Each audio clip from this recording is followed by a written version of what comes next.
And then many sick and maimed came to Jesus, asking him, If you know all things, tell us, why do we suffer with these grievous plagues?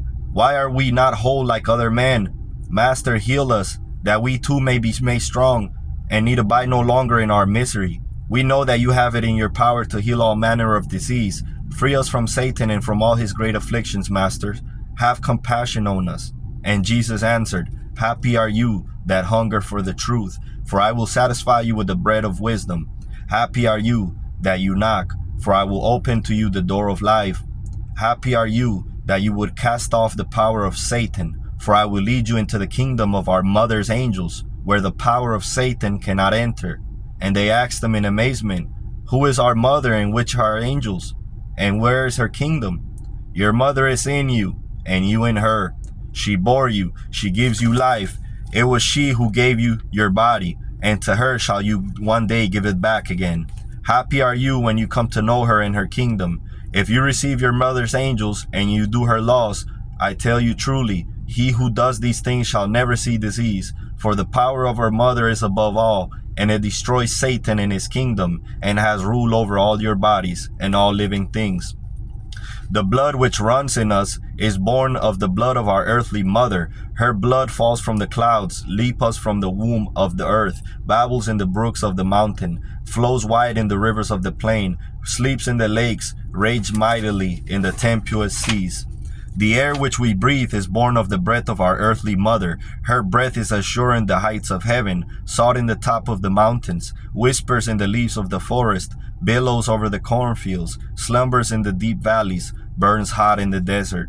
The hardness of our bones is born out of the bones of our earthly mother, of the rocks and of the stones. They stand naked to the heavens on top of the mountains, and are as giants that lie sleeping on the sides of the mountains, as idols set in the desert, and are hidden in the deepness of the earth.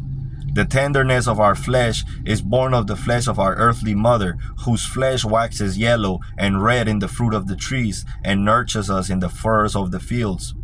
Our bowels are born of the bowels of our earthly mother, and are hid from our eyes, like the invisible depths of the earth. The light of our eyes, the hearing of our ears, both are born of the colors and sounds of our earthly mother, which enclose us about, as the waves of the sea a fish, as the eddying air a bird. I tell you truly, man is the son of the earthly mother, and from her did the Son of Man receive his entire body, even as the body of the newborn babe is born of the womb of his mother. I tell you truly, you are one with the earthly mother. She is in you, and you are in her. Of her you were born, in her do you live, and to her shall you return again. Keep therefore her laws, for no one can live long, neither be happy, but he who honors his earthly mother, and does her laws. For your breath is her breath, your blood is her blood, your bone her bone, your flesh her flesh, your bowels her bowels, your eyes her eyes, and ears her ears. I tell you truly, should you fail to keep one, only all these laws, should you harm but one, only all of your body's members, you shall be utterly lost in your grievous sickness, and there shall be weeping and gnashing of teeth. I tell you truly, unless you follow the laws of your mother, you can in no wise escape death. And he who clings to the laws of his mother, to him shall his mother cling also. She shall heal all his plagues, and he shall never become sick. She gives him long life, and protects him from all afflictions, from fire, from water, from the bite of serpents. For your mother bore you, keeps life within you, and has given you her body, and no one but her can heal you.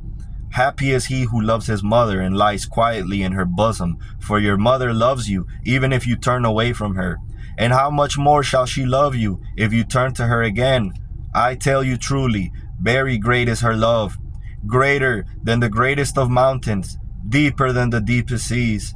And those who love their mother, she never deserts them, as the hen protects her chickens, and the lioness her cubs. As the mother her newborn babe, so does the earthly mother protect the Son of Man from all danger and from all evils. For I tell you truly, evils and dangers innumerable lie in wait for the sons of men.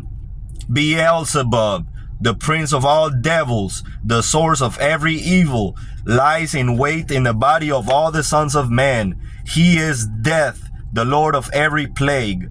And taking upon him a pleasing raiment, he tempts and entices the Son of Man. Riches does he promise, and power and splendid palaces, the garments of gold and silver, and a multitude of servants. All these he promises renown and glory, fornication and lustfulness, gluttony and wine-bibbing, riotous living and slothfulness, and idle days. And he entices everyone by that to which their heart is most inclined. And in the day that the sons of men have already become the slaves of all these vanities and abominations, then in payment thereof he snatches from the sons of men all those things which the earthly mother gave them so abundantly. He takes from them their breath, their blood, their bone, their flesh, their bowels, their eyes, and their ears. And the breath of the Son of Man becomes short and stiff, full of pain and evil smelling, like the breath of unclean beasts, and his blood becomes thick and evil smelling,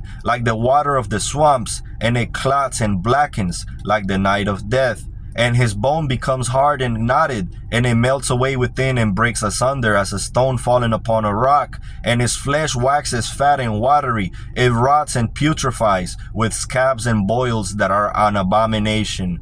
And his bowels become full with abominable filthiness, with oozing streams of decay, and multitudes of abominable worms have their habitation there. And his eyes grow dim, till dark night enshrouds them, and his ears become stopped like the silence of the grave.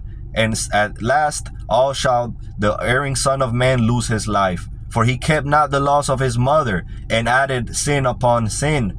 Therefore are taken from him all the gifts of the earthly mother, breath, blood, bone, flesh, bowels, eyes, ears, and after all else life, which with the earthly mother crowned his body. But if the erring Son of Man be sorry for his sins and undo them, and return again to his earthly mother, and if he does his earthly mother's laws, and free himself from Satan's clutches, resisting his temptation, then does the earthly mother receive again her erring son with love, and send him her angels, that they may serve him. I tell you truly, when the Son of Man resists the Satan that dwells in him, and does not his will, in the same hour are found the mother's angels there, that they may serve him with all their power, and free utterly the Son of Man from the power of Satan. For no man can serve two masters, for he either serves Beelzebub and his devils, or else he serves our earthly mother and her angels. Either he serves death, or he serves life. I tell you truly, happy are those that do the laws of life, and wander not upon the paths of death. For in them the forces of life wax strong, and they escape the plagues of death.